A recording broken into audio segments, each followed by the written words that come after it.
Et oui, moi aussi je me suis mangé un avertissement les gars, et plus communément appelé un strike. Le 19 juin ça a piqué, c'était il y a 2-3 jours, 3 jours à peu près. C'était sale. Sur le net j'ai vu pas mal de vidéos qui expliquent ce qu'est un avertissement, mais rares sont ceux qui ont énuméré ses conséquences et ainsi que comment y remédier. Alors là moi je vous explique tout maintenant, c'est parti. Aujourd'hui dans cette vidéo je vais vous parler dans un premier temps de ce que j'ai vécu les 2 jours d'angoisse après cet avertissement. Et on va parler plus précisément du non-respect des droits d'auteur dans cette vidéo. Pour la petite histoire, il y a quelques semaines j'ai recruté quelqu'un pour me faire mes minias. Donc le mec me convenait, je voyais qu'il faisait des bons trucs et tout, donc je l'ai pris, j'ai pas cherché à comprendre. Mais en fin de compte, ce mec volait les minias, il les faisait pas. Et il fait ce que pas mal de youtubeurs font en fin de compte. Et d'après celui qui m'a mis l'avertissement, c'est un de ses modos qui est passé sur un de mes lives, il a remarqué que j'avais pris sa miniature. Et il a fait passer l'info au youtubeur en question, puis il m'a signalé tout simplement. Par contre les gars, il faut faire très attention, il faut bien garder en tête que la seule personne qui est responsable dans cette histoire, c'est moi et moi seul les gars. C'est moi qui ai fait confiance à la personne qui ne le méritait pas, à une personne qui volait ses minias en fin de compte à d'autres youtubeurs qui ont travaillé. Les gars, comme je le dis toujours, tout travail mérite salaire et c'est normal. Donc encore une fois, c'est totalement ma faute, je suis le seul responsable, c'est ma chaîne, c'est moi qui dois faire attention, d'accord ? Bien sûr, beaucoup d'entre vous se seraient énervés sur la personne qui a signalé. Mais les gars, mettez-vous à la place de la personne 2 minutes. Si par exemple vous avez fait, là on parle de miniature, mais imaginons on parle d'une vidéo. Si vous avez fait une vidéo et que quelqu'un vous vole votre vidéo et qu'elle fait plus de vues que vous, je pense que vous aussi vous n'allez pas être content. Et donc c'est pour ça qu'il signale les gars, c'est le respect des droits d'auteur, c'est comme ça. C'est les règles de YouTube et il a le droit, il est dans son droit le plus total de signaler. Donc encore une fois, les fautifs sont ceux qui volent les minias, les vidéos, et on peut en dire encore pas mal parce qu'il n'y a pas que ça, bien sûr. Heureusement pour moi, la personne qui m'a mis l'avertissement était une personne assez disponible. J'ai pu facilement retrouver son Insta, son mail, tout était sur sa chaîne YouTube. Ensuite, on peut dire aussi qu'il a été d'une bonne foi et d'une compréhension que je respecte vraiment. Et oui, car après lui avoir expliqué la situation de A à Z, il s'est montré compréhensif et a retiré son avertissement, et ça c'était un grand soulagement. Bon, maintenant vous avoir expliqué la petite histoire, je vais passer aux conséquences des strikes. Ce qu'il faut savoir, c'est qu'avant même le premier strike, YouTube a mis en place quelque chose que je trouve d'assez cool, c'est la mise en garde. Donc avant même d'avoir pris un strike, YouTube vous met une mise en garde. Par contre cette mise en garde vous l'aurez qu'une seule fois. Ce qu'il faut comprendre à travers cette mise en garde, c'est que YouTube sait pertinemment qu'il peut y avoir des erreurs, qu'on peut très bien ne pas faire exprès ou ne pas comprendre certaines choses, et donc voilà pourquoi cette mise en garde existe. Ensuite, si on vient ne pas respecter pour la 2e fois le règlement de YouTube, alors vient le premier strike, et là vient avec les premières conséquences assez graves sur la chaîne. Donc au niveau des conséquences, ce qu'il faut savoir, c'est que pendant une semaine, tu n'auras pas le droit de live, tu n'auras pas le droit de faire des vidéos, tu n'auras pas le droit de poster des stories. Tu ne pourras pas planifier, créer, supprimer de playlists, tu ne pourras pas aussi faire de nouvelles collabs. Il y a encore pas mal de choses, mais je t'ai dit à peu près les choses qu'on va utiliser le plus, nous youtubeurs. Nous allons donc passer au 2e strike les amis, et là, pour ce qui est du 2e strike, ce qu'il faut savoir, c'est que ça va être la même chose que le premier strike, sauf que ce sera pendant 2 semaines cette fois-ci, donc tu pourras pas planifier tes lives aussi, que j'avais pas dit précédemment. Tu pourras donc pas liver, tu pourras pas faire de vidéos, tu pourras pas planifier de vidéos. Pareil pour ce qui est des playlists, ni les créer, ni les supprimer, ni les modifier. Donc tout ce qu'on avait au début, sauf que là cette fois ce sera pendant 2 semaines. Attention les gars, je parle vraiment d'un strike, du 2e strike pendant les 90 jours où vous avez reçu le premier strike. Et pour finir les gars, si vous recevez un 3e strike au bout de 90 jours, votre chaîne sera définitivement supprimée de YouTube. Et là c'est la cata. Donc dans la 2e partie de la vidéo les gars, on va essayer de voir comment on peut remédier au premier strike, au 2e strike. Et après 3e strike, ça devient presque impossible de récupérer sa chaîne. Maintenant, passons à comment retirer un strike ou un avertissement. Ce qu'il faut savoir, c'est qu'il n'y a véritablement aucun moyen de retirer un avertissement par soi-même. Mais heureusement, YouTube nous donne la possibilité de faire 3 choses pour pouvoir y remédier et de pouvoir justement retirer peut-être un strike. La première chose que vous pouvez tenter de faire, c'est contester le strike auprès de YouTube.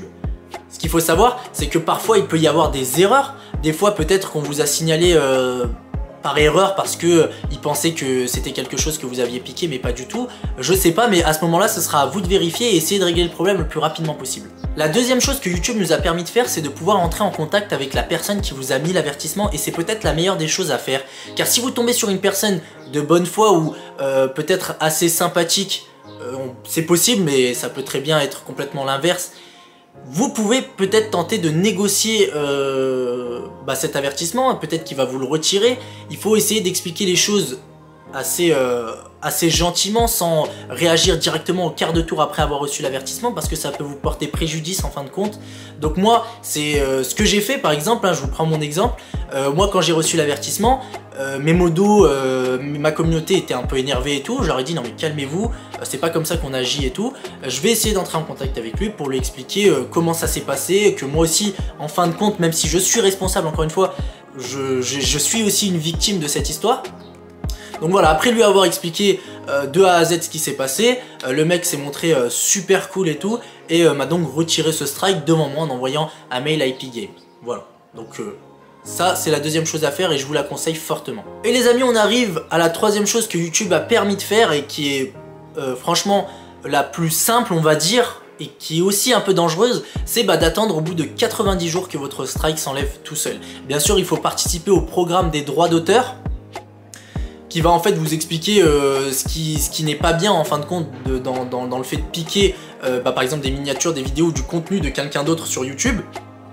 Et donc c'est une espèce de sensibilisation qu'il faut absolument faire pour pouvoir retirer ces strikes qui peuvent arriver. Donc attendre 90 jours, l'équivalent de 3 mois pour que votre strike s'enlève. Mais attention pour ça, parce que si en fin de compte vous prenez un deuxième strike pendant ces 90 jours, puis un troisième strike, et votre chaîne, comme je le disais tout à l'heure, sera définitivement supprimée, et là ce sera vraiment la catastrophe. Alors voilà les gars, je vous ai énuméré tout ce que vous pouvez faire après avoir reçu un strike sur votre chaîne YouTube. N'oubliez pas que quand vous recevez en fait ce strike, il faudra aller sur votre YouTube Studio et en haut à gauche, ils vous expliqueront, enfin ils vous diront combien vous avez eu de strike. Il faudra cliquer dessus pour voir quelle vidéo a été strikée et quelles actions vous pourrez faire. Et c'est à partir de ce moment-là qu'ils vous proposeront, il faudra bien lire, vous proposeront justement le fait de contester, le fait de contacter la personne qui vous a strike, ou d'attendre carrément les 90 jours en passant, en faisant plutôt le programme droit d'auteur que j'avais fait moi aussi. Si j'ai un conseil à vous donner les amis, c'est de ne jamais supprimer le live ou la vidéo qui a été strike, ne jamais faire ça, parce que si vous contestez la vidéo mais que la vidéo en fait ou le live a disparu, et ils pourront rien faire à moins que vous ayez le lien de la vidéo ou du live, mais ça c'est vraiment très compliqué à avoir. Pareil pour si on conteste, si on retire, si par exemple la personne avec qui vous êtes entré en contact et qui vous a mis le strike retire son strike, pareil il pourra pas l'enlever si vous avez supprimé le live ou la vidéo.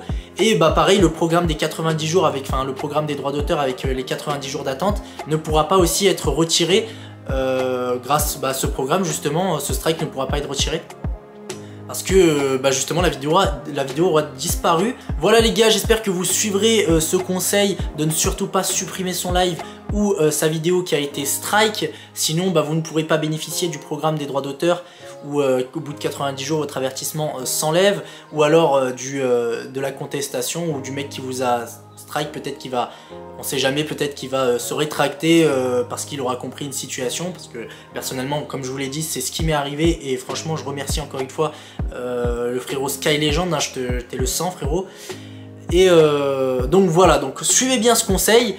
Moi les gars, si j'ai aidé quelqu'un, n'hésitez pas à me le dire en commentaire, parce que cette vidéo je l'ai fait parce que on me l'a aussi demandé, parce que j'ai voulu raconter un peu ce qui m'était arrivé, et aussi surtout expliquer comment on peut remédier peut-être avec un peu de chance à cet avertissement, à ces deux avertissements peut-être, mais au troisième ça risque d'être un peu plus compliqué. Mais en tout cas voilà, si je vous ai aidé, vous n'hésitez pas à me le dire, et je vais vous laisser tout simplement. On va se dire à mes prochains lives les gars, on se dit, je vous rappelle que je suis en live tous les lundis, mardi 17h, mercredi 14h, jeudi, vendredi 17h et samedi, dimanche 14h. Donc on se verra là, j'essaierai de sortir des vidéos tous les dimanches, et on se dit à très bientôt la famille, allez ciao ciao.